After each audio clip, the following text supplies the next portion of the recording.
question. 35 states have voter ID laws. According to an Nevada Indy poll, 70% of Nevadans, 60% of Democrats support voter ID. The governor has sponsored Senate Bill 405, which in part requires voter ID to cast a ballot, and the states provide a free ID test. When will the governor's proposed legislation receive a hearing so Nevadans can publicly comment and express their support or opposition?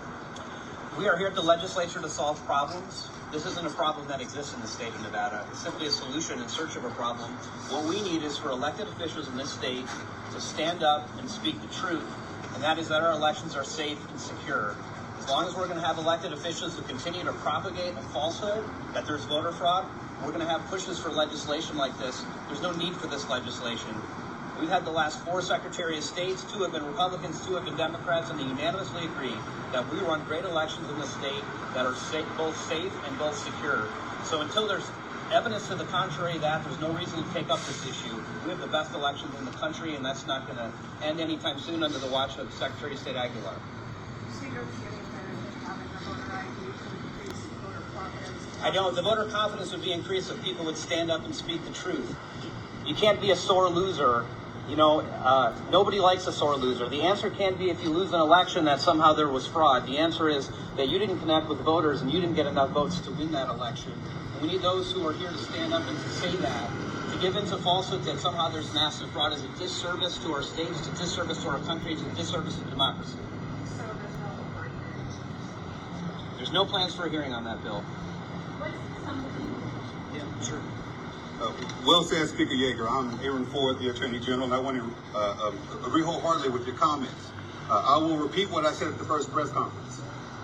Listen, when the government wants to put a requirement in front of you exercising a particular right, if it's not constitutional, the question is simple. Is there a rational basis for doing it? But if it's a constitutional question, there has to be a compelling reason to do it. And it's not incumbent upon us as the citizens to prove whether it's compelling or not. It's incumbent upon the government to tell you why they are making you do something extra before you can exercise your constitutional right. And they must do it in a compelling way. Now, if they come forward and they want to say that voter fraud is a compelling reason, sure, that sounds like it makes sense. But then they have to prove it. And in courts across the nation, it has not been demonstrated that there is a sufficient amount of voter fraud that exists to justify the imposition of a new requirement to exercise your right to vote. And I can tell you this, that this Attorney General will not abide by an unconstitutional act like voter ID here in this state, where the only people who've ever prosecuted it are standing before you. The person before me, my predecessor, was one of the big liars. And as between the two of us, only one of us has ever prosecuted voter fraud, and it's not him.